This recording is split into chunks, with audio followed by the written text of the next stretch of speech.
Hello আসসালামু আলাইকুম and welcome back to my another blog. আশা করি যে যেখান থেকে আমার এই ভিডিওটি দেখতেছেন প্রত্যেককেই আল্লাহর অশেষ রহমতে ভালো আছেন। আমি আরেকটি নতুন ব্লগ ভিডিও নিয়ে এসেছি আমার এই চ্যানেলে। আমি রিকোয়েস্ট করব আপনারা যাতে পুরো ভিডিওটি দেখেন এবং ভিডিও শেষে একটা গঠনমূলক কমেন্ট করেন, যাতে আমি পরবর্তী ভিডিও দিতে উৎসাহিত হই। এটা কিন্তু ঈদের একটা আগের ব্লগ ভিডিও। এটা আসলে আমি সময়ের অভাবে আপনাদের সঙ্গে সেভাবে শেয়ার করতে পারিনি।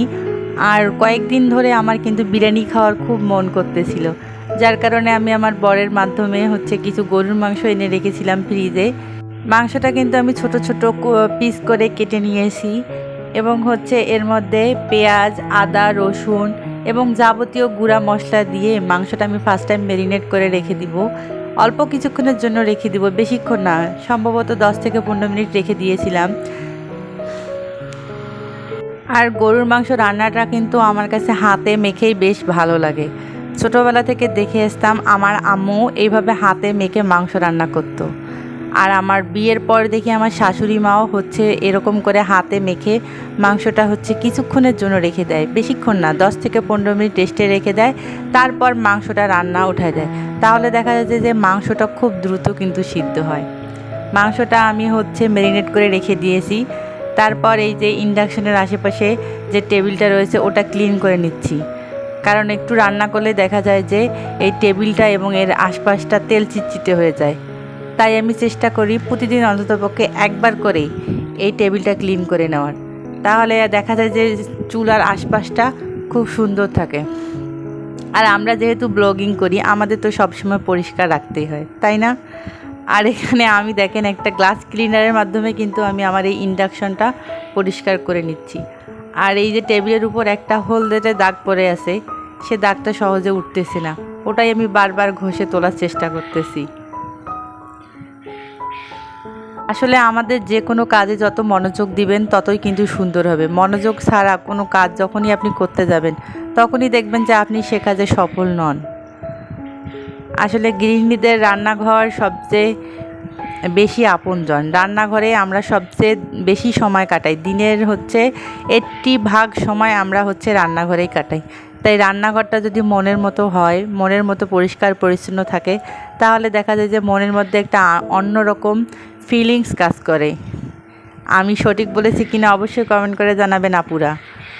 আর হ্যাঁ, আমার এই নতুন চ্যানেলে যারা যারা আমার প্রথম ভিউয়ার্স হবেন বা আমার ভিডিওগুলো দেখবেন, তারা অবশ্যই একটা হলেও ছোট্ট হার্ট শেপ দিয়ে আমাকে কমেন্ট করে জানাবেন, যাতে আমি আপনাদের চ্যানেলগুলো ভিজিট করে আসতে পারি। এটা যেহেতু আমার চ্যানেলের সেকেন্ড ভিডিও, তাই আমি আশা করব আপনারা প্রত্যেককে আমাকে সেই ভালোবাসার দৃষ্টিতে তাকাবেন এবং আমার পাশে থাকবেন। আমি অবশ্যই আপনাদের চ্যানেলগুলো ভিজিট করব। এই যে আমার অলরেডি এখানে চুলার পাশটা ক্লিন করা হয়েছে। তারপরে আমি কিছু ফুটেজ নেওয়ার জন্য এইভাবে সুন্দর করে সাজিয়ে রেখে দিলাম। দেখতেই পাচ্ছেন কত সুন্দর লাগতেছে। আর আমি চুলার পাশটা যা যা দিয়ে সাজাই সেগুলো দিয়ে সাজিয়ে নিচ্ছি। আর চুলার পাশে আমি এরকম একটা রান্নার রাখি, কারণ এই রান্নাটার মধ্যে যে কোনো রান্না করে যদি পাতিলটা রাখা যায় তাহলে দেখা যায় যে টেবিল ম্যাটটা কোনো সমস্যা হয় না, টেবিল ম্যাটটা পুড়ে যায় না। তাই আমি সবসময় এখানে টেবিল ম্যাটটা দিয়ে রাখার চেষ্টা করি। আর এর পাশে যে ছোট্ট একটা দেখলেন মাটির পাতিল, ওটাতে আমি লবণ রাখি, ওটা আমার লবণদানি। আর এই যে দেখেন ম্যারিনেট করা মাংসটা আমি অল্প পরিমাণ পানি দিয়ে আগে সিদ্ধ করে নিব। আমার এই ইন্ডাকশনটা কিন্তু আমি নতুন কিনেছি, বেশি দিন না, 1 থেকে 1.5 মাস হলো, কিন্তু আলহামদুলিল্লাহ সার্ভিস অনেক ভালো দিচ্ছে। আর আমি ম্যাক্সিমাম টাইমে এই ইন্ডাকশনের মধ্যে আসলে রান্না করার চেষ্টা করি। দেখা যাক এটা আসলে কতদিন পর্যন্ত সার্ভিস দেয়। এর আগে আমার একটা ইন্ডাকশন ছিল যেটা আসলে বেশি দিন আমাকে সার্ভিস দেয়নি, 2 থেকে 3 বছর আমি ভালো ইউজ করেছি। তারপর ওটা অনেক বেশি ডিস্টার্ব দিয়েছিল, জানি না কেন এই কারেন্টের চুলাগুলো এরকম করে। তারপরে আমাকে এটা 5,000 টাকা দাম এটার, আমি ঈদের আগে মেনলি নিয়েছিলাম, রোজার ঈদের আগে। যাই হোক, এই যে দেখেন আমি মাংসটা রান্না উঠাই দিয়ে ছাদে চলে এসেছি। আর এগুলো দেখেন, এগুলো আমার ছাদ বাগানের মরিচ, মাশাল্লাহ অনেক সুন্দর হয়েছে, সবাই মাশাল্লাহ বলে দিবেন। এগুলো আসলে আমার হাজব্যান্ড নিজের হাতে লাগিয়েছিল, আর আমি আজকে এই মরিচগুলো অনেক পেকেছে তাই তুলে নিলাম।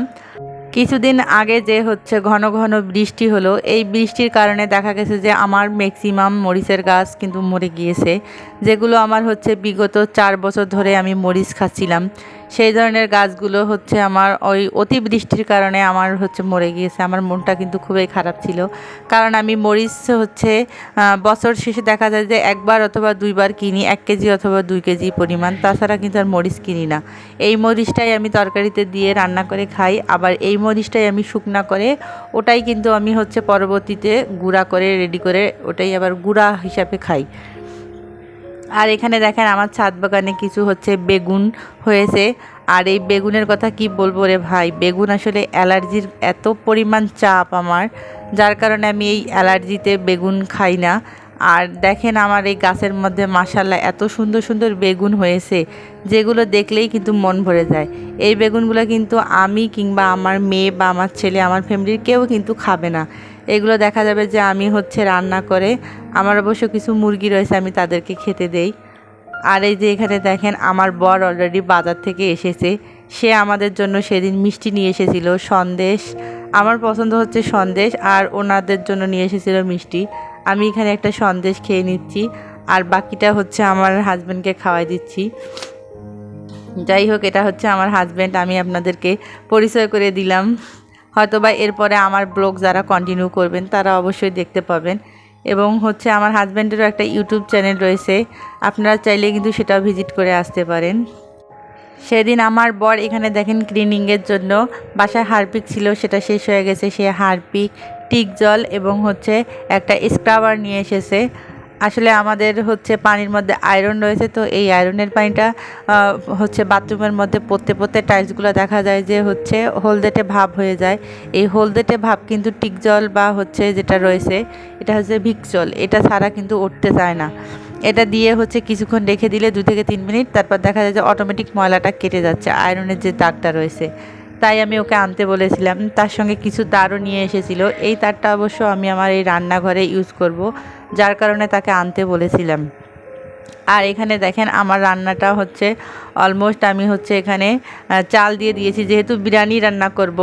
আর এইভাবে আসলে বিরিয়ানিটা রান্না করলে আমার খুব ভালো লাগে, আমার জন্য আর কি, আমার এটা মেনলি বেশি পছন্দ। আর এখানে যেহেতু আমি বাসায় বিরিয়ানি রান্না করতেছি, তাই আমি দেখা যায় যে বেশি ধরনের মশলা ইউজ করি না, অল্প মশলায় অল্প হচ্ছে ঝাল দিয়ে আমি রান্না করি, যেহেতু আমার বাচ্চারাও খাবে, কারণ বাচ্চারা এখানে বেশি আসলে ঝাল খেতে পারে না। আর আমি যেটা দিলাম লাস্টে সেটা হচ্ছে বিরিয়ানি মশলা, আমি বিরিয়ানি মশলা করে রেখেছি। যখন আমার এরকম হুটহাট বিরিয়ানি খাওয়ার হচ্ছে ক্রেভিং হয়, তখন আমি এই মশলাটা ইউজ করে হচ্ছে বিরিয়ানিটা রান্না করে নিই ঝটপট। খেতেও সুস্বাদু হয়, আবার সময়ও অল্প লাগে, দেখা যায় যে আমাদের সময় প্রচুর হচ্ছে বেঁচে যায়।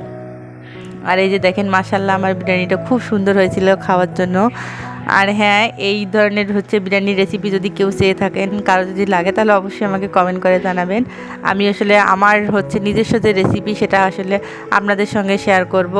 আর এখানে আমার মেয়ের জন্য আমি রেডি করে নিচ্ছি, কারণ বাচ্চারা সেদিন অনেক বেশি ক্ষুধার্ত ছিল।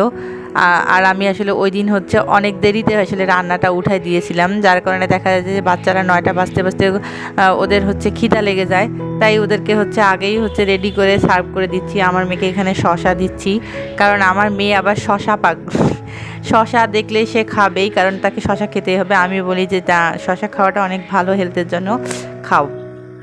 এই প্লেটটা আমি রেডি করে নিয়েছিলাম, অবশ্য এই প্লেটের এতগুলো বিরিয়ানি সে খায়নি, আমিও খেয়ে নিয়েছিলাম, মা মেয়ে দুজনেই খাবো। বিরিয়ানি খেতে খেতে এই পর্যন্তই। ধন্যবাদ সবাইকে, আসসালামু আলাইকুম।